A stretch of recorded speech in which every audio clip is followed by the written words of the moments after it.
নমস্কার বন্ধুরা, স্বাদে গন্ধে ভরপুরে সবাইকে স্বাগত। আজ তৈরি করব আনারসের চাটনি। ঠিক যেরকম অনুষ্ঠান বাড়িতে খাওয়া দাওয়া শেষে প্লেটের মধ্যে আনারসের চাটনি দিলে গড়িয়ে চলে যায় না, একটু জেলি জেলি মতো হয়, খেতে দারুণ লাগে, ঠিক সেই রকম। বেশিরভাগ সময় বাড়িতে আনারসের চাটনি তৈরি করলে কিরকম যেন একটা ছাড়া ছাড়া মতো হয়। আপনাদেরও এই রকম হয়ে থাকলে একবার আমার দেওয়া রেসিপিতে তৈরি করে দেখবেন। আজকের রেসিপিটি ভালো লেগে থাকলে শেয়ার করবেন, আর আমার চ্যানেলে নতুন হয়ে থাকলে চ্যানেলটিকে সাবস্ক্রাইব করতে ভুলবেন না। চলুন রেসিপিটা শুরু করা যাক। এখানে একটা 500 থেকে 600 গ্রাম মতো ওজনের আনারস নিয়েছি। আনারসের খোসাটা বাজার থেকেই ছাড়িয়ে দিয়েছে। আনারসটা কাটার আগে ভালো করে ধুয়ে নিয়েছি। আনারসের উপরের অংশটাকে বাদ দিয়ে দিলাম ছুরি দিয়ে। এবার আনারসটা মাঝখান বরাবর কেটে অর্ধেক করে নিচ্ছি। অর্ধেকটা আনারস ছুরি দিয়ে ছোট ছোট টুকরো করে কেটে নিচ্ছি। আর এই যে শক্ত অংশটা আছে, এটাকে কেটে বাদ দিয়ে দেব। এটা খেতে একেবারেই ভালো লাগে না। চাটনিটা তৈরি করার জন্য প্রথমেই কড়াইয়ের মধ্যে দিচ্ছি ছোট চামচের 1 চামচ মতো সাদা তেল। চাটনি তৈরি করতে খুব একটা বেশি তেল লাগে না। তেলটা গরম হয়ে যাওয়াতে একটা ছোট এলাচ ভেঙে দিচ্ছি। এলাচটা একটু নাড়াচাড়া করে নিয়ে কেটে রাখা আনারসের টুকরোগুলোকে দিয়ে এলাচের সঙ্গে একটু ভাজা ভাজা করে নিচ্ছি। তবে খুব বেশি ভাজা ভাজা করব না, এতে চাটনিতে ভালো একটা এলাচের ফ্লেভার হবে।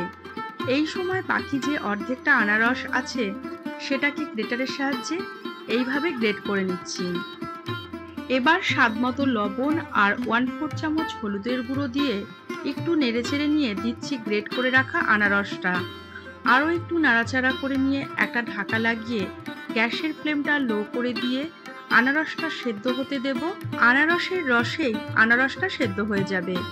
মিনিট 5 পর ঢাকাটা খুলে নিয়ে দেখছি আনারসটা অনেকটাই সেদ্ধ হয়ে গিয়েছে। এবার 100 গ্রাম মতো চিনি দিয়ে আবারও ঢাকা লাগিয়ে চাটনিটা আরও মিনিট 5 মতো রান্না হতে দেব। আমি এখানে একটা আনারসের জন্য 100 গ্রাম মতো চিনি দিয়েছি, কারণ আনারসটা খুবই রসালো ও মিষ্টি ছিল।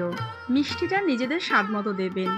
এই চাটনিটা তৈরি করার জন্য কোনো রকম জলের ব্যবহার করার প্রয়োজন নেই। চিনিটা গলে যে জলটা বেরোবে তাতেই চাটনিটা তৈরি হয়ে যাবে। এবার ঢাকাটা খুলে নিয়ে দিচ্ছি 1/4 চামচ কর্নফ্লাওয়ার, অল্প জল দিয়ে গুলে রেখেছিলাম সেইটা। এই একটা ইনগ্রিডিয়েন্টস দেওয়াতেই চাটনিটা ঠিক অনুষ্ঠান বাড়ির মতো থকথকে হবে।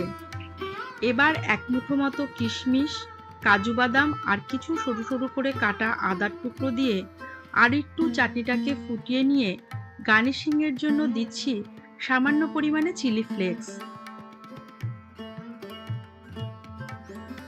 চাটনিটা তৈরি হয়ে গিয়েছে। এবার গ্যাসের ফ্লেমটা অফ করে দিয়ে দিচ্ছি অর্ধেকটা লেবুর রস, এই 1 চামচ মতো।